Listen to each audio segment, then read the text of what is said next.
나는 뉴햄프셔의 유명한 하이킹 코스 주변에 살고 있어. 근데 얼마 전 뒷마당을 파다가 오래된 일기를 발견했는데 거기에 엄청 소름 끼치는 내용이 적혀 있었어. 일기에 적힌 날짜대로라면 꽤 오래전에 쓰여졌어. 21년 전이니까 말이야. 그건 비닐랩에 잘 쌓여서 방수가 되는 봉지에 보관되어 있었어.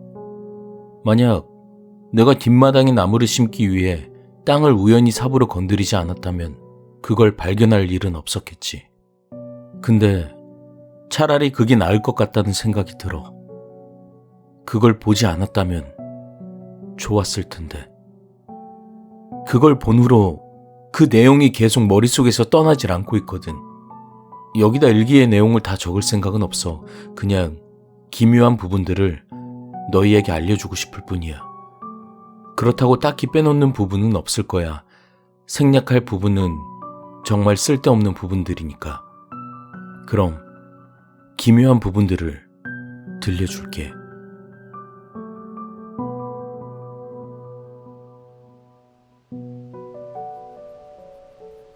(1994년 7월 2일) 아침 7시. 어젯밤 제임스와 나는 뭔가 괴상할 정도로 밝은 불빛 때문에 잠에서 깼다. 천둥 번개인가 했지만 하늘은 맑았다. 제임스는 가끔씩 소리 없이 맑은 하늘에 치는 번개도 있다고 했다. 제임스 말이 맞을 것이다. 날씨는 하루 종일 구역질이 날 정도로 덥고 습했으며 해가 진 후로는 더욱 축축해졌으니까 이런 날씨에 번개가 치는 건 그렇게 이상한 일은 아닐 것이다. 우리는 다시 잠이 들었고 일어났을 땐 날씨가 좀 덜 습했다. 오늘은 적어도 12마일 정도는 전진하고 싶다. 하이킹은 쉽지 않다는 생각이 든다. 1994년 7월 2일 저녁 8시. 젠장 이런 걸 일기에 적고 싶지도 않다. 정말 역겨워 미칠 지경이다. 하지만 제임스는 그래도 이걸 기록해두라고 했다. 그래야 우리가 봤던 걸 경비대원 기지에 들려서 알려줄 수 있을 테니까. 시간이 지나면 아무리 충격적인 사건도 기억이 흐려질 수 있는 법이다. 아무튼 내가 겪은 사건은 이렇다. 하루 종일 우리는 걷고 있었다. 우리는 사슴, 새, 너구리, 다람쥐, 그리고 곰 같은 동물들을 마주치며 걸었다. 원래 우리가 걷는 코스에서 그런 짐승들을 만나는 건 흔한 일이었다. 하지만 우리는 곧 길에서 조금 벗어나게 되었는데 그건 제임스가 뭔가를 발견해서였다. 우리는 뭔가 어렴풋이 보이는 곳에서 발걸음을 멈추고 길을 벗어나서 그걸 더 가까이 보기 위해 조금 아래로 내려갔다. 그곳에 가니 뭔가 끔찍한 것들이 100피트쯤 아래 놓여 있었다. 그러니까 정확하게는 꽤 많은 수의 끔찍한 것들이었다. 넓은 공간에 유산된 것 같은 동물의 시체들이 여기저기 널려 있었다. 어떤 것은 형체를 알아보기도 힘들었고 어떤 것은 거의 다 발육이 되어서 선명한 모습을 띠고 있었다. 그것은 정말 끔찍했다. 1994년 7월 3일 새벽 2시 45분. 어제 겪었던 일 때문에 잠이 오지 않는다. 제임스는 평소처럼 코를 골며 자고 있다. 어떻게 저렇게 엄청난 번개가 치는데도 잠을 잘 수 있는 걸까? 어제 일이 자꾸만 생각난다. 도대체 어떤 일이 벌어져야 어제 본 그 광경을 설명할 수 있을까? 상상조차 되지 않는다. 병들거나 늙어서 죽을 때가 된 동물들이 죽기 전에 안전한 장소로 찾아간다는 이야기를 들은 적이 있다. 하지만 내가 본 건 분명 어린 사체들, 태어나기도 전 유산되어 버린 동물들의 사체였다. 절대로 정상적인 일은 아닐 것이다. 방금 소리 없는 번개가 또 한 번 쳤다. 이번에 몇 초 사이에 연달아 3번이나 번쩍였다. 혹시 저건 번개가 아닐지도 모른다. 도대체 무슨 번개가... 아니야. 저건 번개가 맞을 것이다. 괜히 쓸데없이 이상한 생각은 하지 말자. 난 제임스를 괜히 발로 차서 깨웠다. 그리고 방금 본 연속적인 번개에 대해 말해주었다. 제임스는 잔뜩 찌푸린 표정으로 화를 내고는 다시 잠이 들었다. 이거 참 미안하기도 해라. 1994년 7월 3일 아침 7시 30분. 1시간 전쯤 또 번개 때문에 잠에서 깼다. 다행히도 우리한테는 모닥불에서 끓여낸 제법 좋은 커피가 있었다. 아마 오늘은 10마일쯤 전진할 수 있을 것이다. 평소보다 조금 적은 거리이지만 지도상 오늘 걷게 될 코스는 약간 언덕진 곳이라 어쩔 수 없다. 내 근육들에겐 좋은 일일지도. 1994년 7월 3일 밤 9시 15분. 오늘은 제법 꽤 잘 걸었다. 비록 우리 둘 다 내일까지 근육이 좀 쑤시겠지만 말이다. 지도에 나온 것처럼 오늘 걸은 길은 정말로 언덕길이었다. 하지만 빌어먹을 지도는 그게 얼마나 경사가 심한지는 알려주지 않았다. 그래도 긍정적인 면을 억지로 찾아보자면 적어도 오늘 우리는 동물들의 태아로 가득 찬 병원을 보진 않았다. 퍽이나 다행이구만. 진짜. 1994년 7월 4일 아침 6시 10분. 내 마시간 친구가 텐트 바로 옆에서 폭죽을 쏘며 소리를 질러 나를 깨웠다. 7월 4일인 것을 기념하기 위해서란다. 물론 그 난리를 피우는 동안 그는 벌거벗은 상태로 불꽃을 뿜어내는 작대기를 양손에 쥔 채 뛰어다니고 있었다. 난 그의 유머 감각을 아침 8시부터 자정까지 참아줄 수는 있었지만 밤 12시 1분부터 아침 7시 59분 사이엔 그냥 그놈의 목을 졸라 죽이고 싶을 뿐이었다.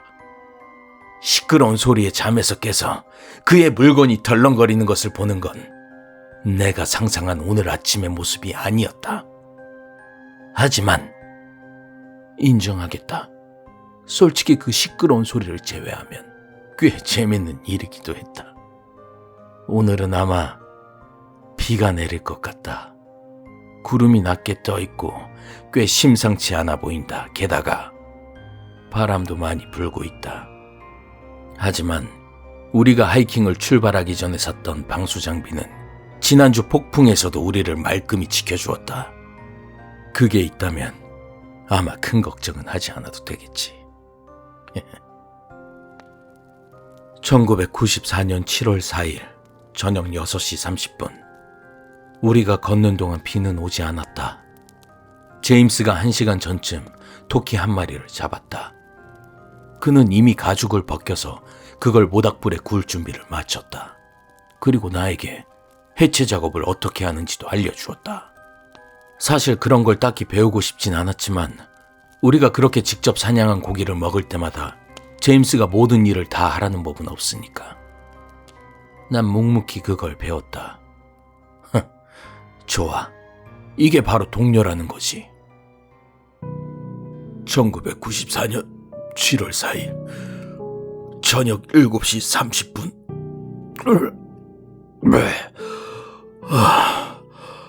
방금 전 또 한 번 구역질을 했다. 제임스가 그 토끼를 구우려고 할 때 우리는 그게 얼마나 병든 상태였는지 알아차릴 수 있었다. 진짜. 이 역겨운 이야기를 기록하는 이유는 역시 우리가 경비대원 기지에 방문했을 때 알려주기 위해서일 뿐이다. 진짜. 내가 토끼 가죽 벗기는 걸 배울 필요가 있다면 제임스 너도 일기 쓰는 법을 배울 필요가 있는 거 아니냐고. 하지만 지금은 그런 얘기를 할 때가 아니다. 토끼에게로 돌아가도록 하자. 토끼의 가죽 아래 살갗 부분엔 온통 하얀 여드름처럼 보이는 것들이 빼곡하게 들어차 있었다. 그리고 그게 꽤 큰 압력을 받고 있는 것 같았는데, 왜냐면 제임스가 나이프 끝으로 살짝 찔러보니까 퓨 하고 터지면서 탁한 흰색 점액질이 뿜어져 나왔기 때문이다. 심지어 내 신발에 조금 묻었고, 그걸 신호로 나는 30분가량 구역질을 해야만 했다. 제임스가 나에게 사과를 하며 더 이상 웃지 않으려고 노력할 때까지 말이다. 하지만 우리에겐 아직 꽤 많은 소고기 육포가 있었고 건조 식량도 제법 있었다. 그러니 배가 고플 일은 딱히 없을 것이다. 그래도 신선한 고기를 먹을 수 있다면 참 좋을 텐데. 갑자기 비가 내리기 시작한다. 우리는 텐트 안에 조용히 앉아있는 신세가 되었다. 잠시 후 번개가 치기 시작했다. 밖이 계속 번쩍이고 있다. 어떨 땐 굉장히 빠른 속도로 연달아 치고는, 또 어떤 땐 5초 정도 지속되는 길고 긴 한 번의 번개가 친다. 바로 그 긴 번개가 나를 진짜로 기분 나쁘게 만들고 있다. 그렇게 길게 치는 번개는 단 한 번도 본 적이 없다. 제임스는 그런 번개가 보기 드문 것은 사실이지만 분명 불가능한 현상은 아니라고 했다. 특히 이런 날씨에는 말이다. 번개는 이제 조금 잦아들었다. 비가 내리는 와중에 번개가 쳐서 다행이라고 생각했다. 마른 하늘에 난데없이 번쩍이는 것보다 그게 그나마 덜 기묘하니까. 그래, 이건 그냥 단순한 번개일 것이다. 제임스는 꽤 믿을 만한 정보를 많이 알고 있으니까 그의 말을 그냥 믿도록 하자. 오늘은 일찍 잠자리에 들었다. 1994년 7월 5일 오전 10시 10분. 제임스가 애써 놀라려 하지 않는 모습이 나를 더욱 놀라게 만들었다. 우린 오전 6시부터 깨어있는 상태이다. 우리가 텐트 밖으로 나왔을 때 사방은 죽은 새와 죽은 박쥐, 그리고 죽은 벌레들로 가득한 상황이었다. 말 그대로 가득했다. 발 디딜 틈도 없을 지경으로. 그것들이 땅바닥에 떨어지는 소리는 어제 내린 빗소리 때문에 듣지 못한 것일 수도 있다. 하지만 도대체 왜 그것들이 죽어 있는지는 설명해 주지 못한다. 하지만 그게 이 사건의 최악의 부분은 아니다. 그것들은 온통 그 여드름 같은 것으로 뒤덮여 있었던 것이다. 우리가 전에 봤던 그 토끼처럼 말이다. 우리는 경로를 조금 바꿔서라도 그곳에서 최대한 빨리 벗어나기로 했다. 지도에 따르면 서쪽으로 40마일만 가면 경비대원들의 기지가 있다고 했다. 제임스가 서둘러 걸으면 내일 점심쯤에는 거기에 도착할 수 있을 거라고 말했다. 정말 마음에 드는 계획이다. 특히 그 서두른다는 부분이 가장 마음에 든다. 자, 출발하자. 1994년 7월 6일 밤 12시 30분. 우리는 정말로 빠르게 걸었고 또 꽤 멀리까지 걸었다. 그리고 하루 종일 우린 죽은 동물들의 사체를 보았다. 사체의 여드름은 토끼에게서 본 것처럼 빽빽하게 나 있지는 않았지만 역시 꽤 많은 숫자가 동물들의 살갗을 덮고 있었다. 아까 죽은 말벌들이 엄청나게 떨어져 있는 나무 밑을 지난 적이 있다. 내가 위를 올려다보자 거대한 말벌의 둥지가 보였다. 하지만 그 주위로 날아다니고 있는 건 아무것도 없었다.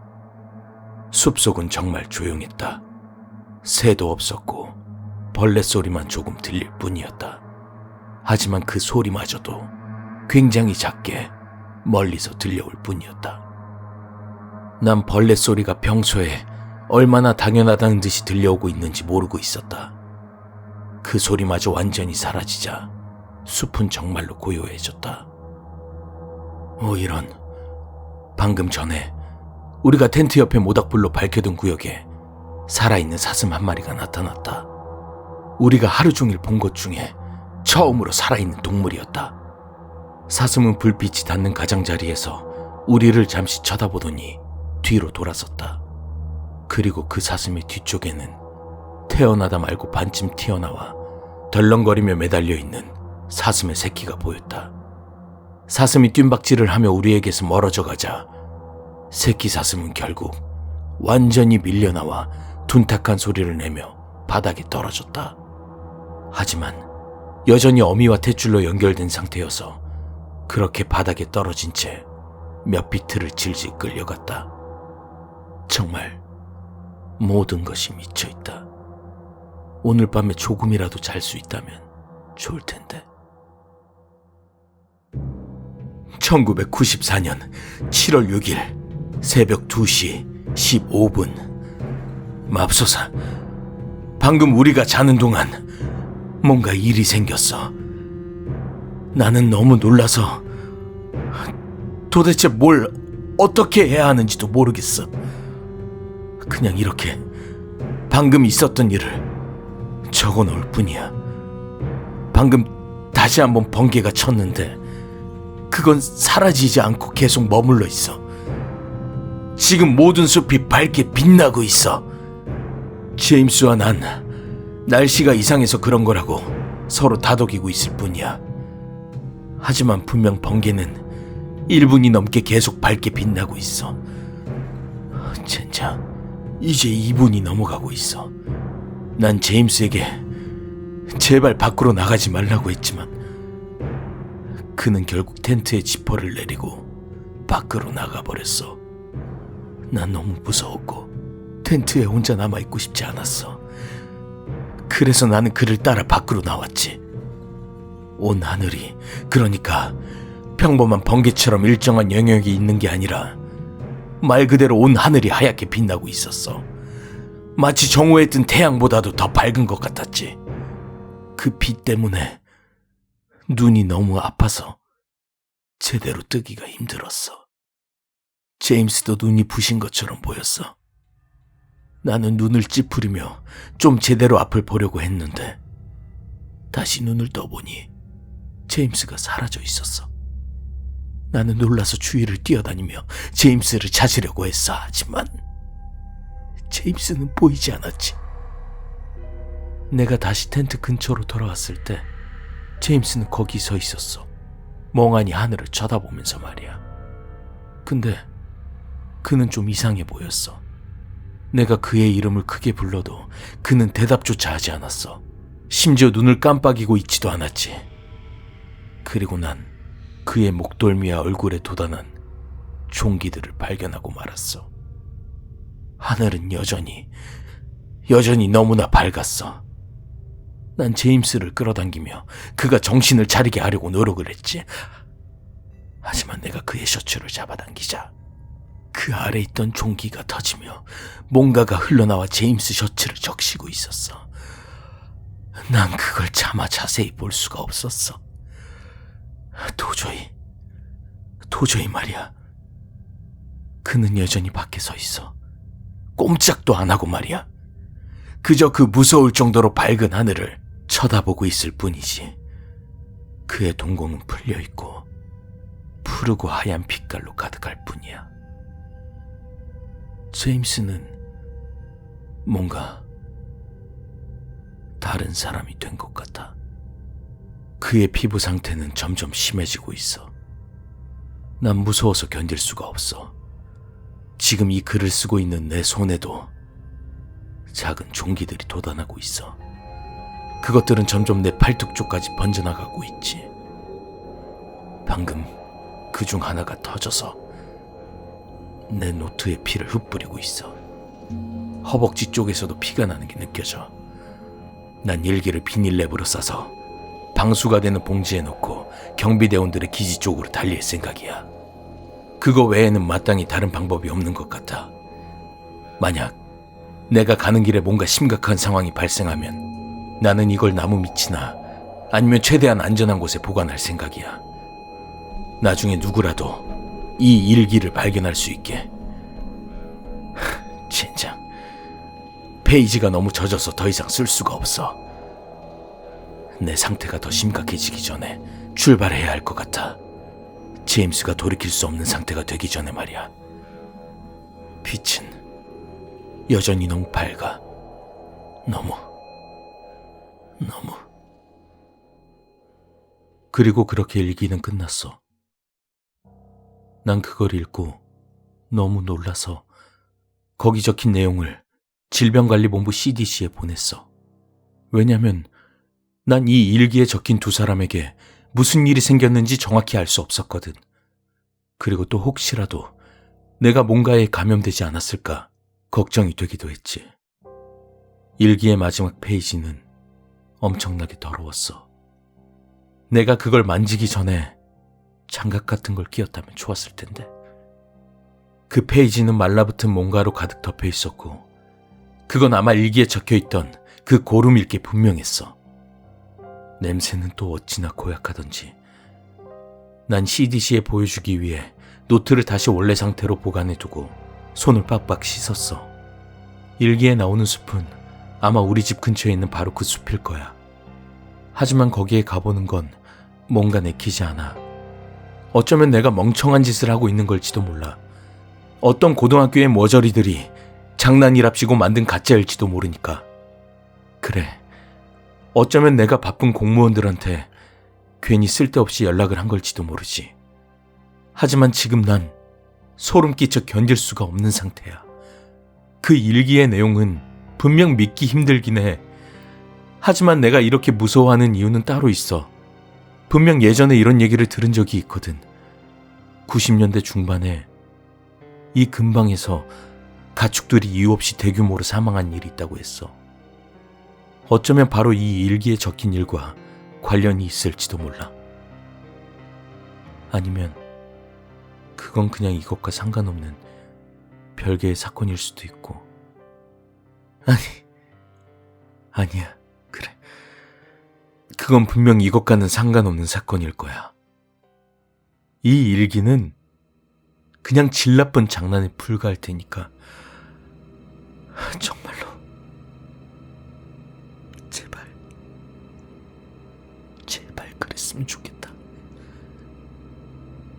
그렇지 않으면 내 손에 도단한 이 종기가 정말 심각한 것이 되어버릴 테니까.